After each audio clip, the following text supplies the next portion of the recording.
राधे राधे दोस्तों, अनिरुद्ध आचार्य जी महाराज के पंडाल में एक लड़की ने बहुत ही अच्छा सवाल किया। दोस्तों, इसके बारे में हम आपको बताने वाले हैं। सवाल को शुरू करने से पहले आप सभी का हमारे चैनल वास्तु ज्ञान गीता पर स्वागत है। लड़की खड़ी होती है और माइक हाथ में लेते हैं और बोलती है, गुरुजी, सब लोग कहते हैं कि कान्हा जी को रात में विश्राम नहीं कराना चाहिए, क्या यह सही है?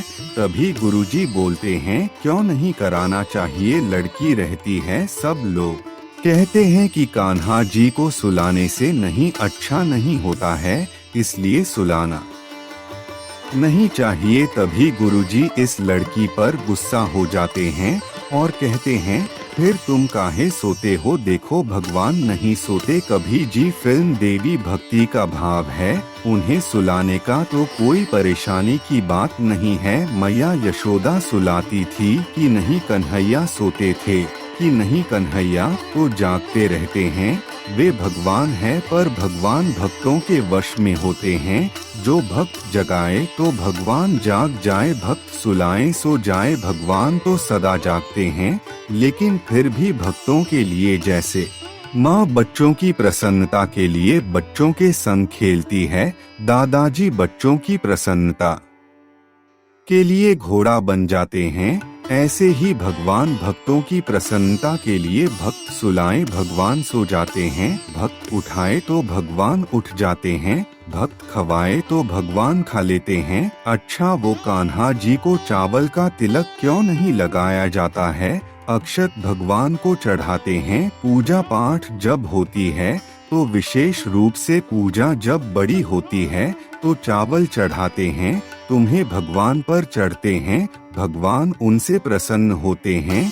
तभी वह लड़की गुरुजी से कहती है, गुरुजी, बहुत से लोगों को लड्डू गोपाल को घर में रखने के नियम नहीं पता होता, कृपया करके हमें लड्डू गोपाल को घर में रखने के नियम बताएं। तभी गुरुजी बड़े मुस्कुराते हुए कहते हैं, यह बहुत अच्छा सवाल पूछा है आपने सभी भक्त, ध्यान से सुने। मैं लड्डू गोपाल को घर में रखने के नियम बता रहा हूँ। सबसे पहले लड्डू गोपाल श्री कृष्ण जी को घर में स्थापित करने के लिए विशेष नियम और परंपराएं होती हैं।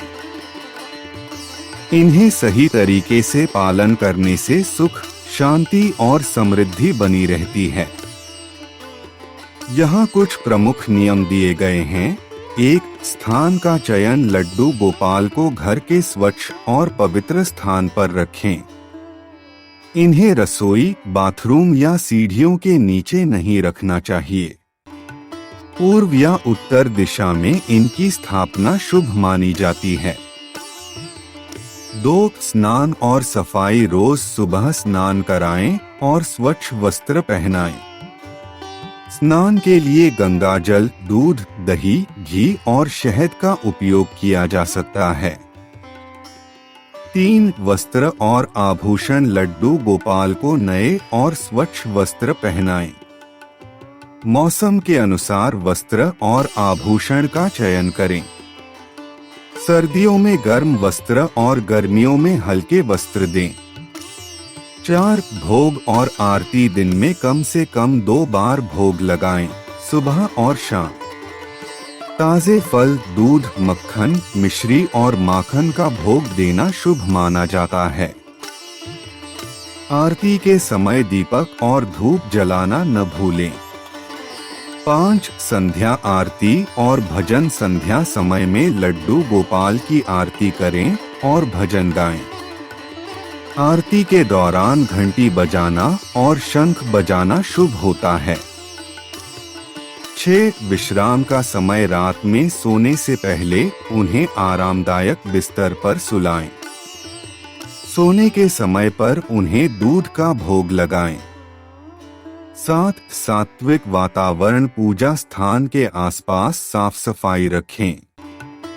वहां पर मांस, मदिरा, लहसुन और प्याज का उपयोग न करें। 8. विशेष त्योहार और पूजा, जन्माष्टमी, गोपाष्टमी और एकादशी जैसे त्योहारों पर विशेष पूजा और भोग अर्पित करें। 9 समर्पण और सेवा भावना। लड्डू गोपाल की सेवा को सच्चे मन और श्रद्धा से करें। सेवा में किसी प्रकार की लापरवाही न करें।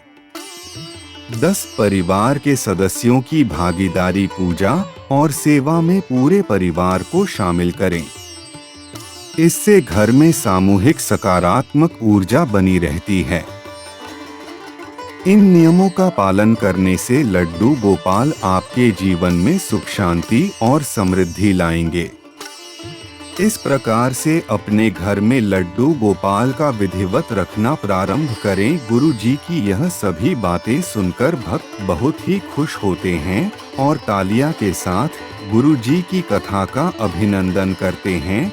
दोस्त, अगर हमारे द्वारा दी गई जानकारी आपको अच्छी लगी होती है, वीडियो को लिखे तथा चैनल को सब्सक्राइब जरूर कर लेना और कमेंट में राधे राधे जरूर लिख देना। दोस्तों, चलिए दोस्तों, मिलते हैं अगली जानकारी के साथ। तब तक के लिए अपना ध्यान रखना। धन्यवाद।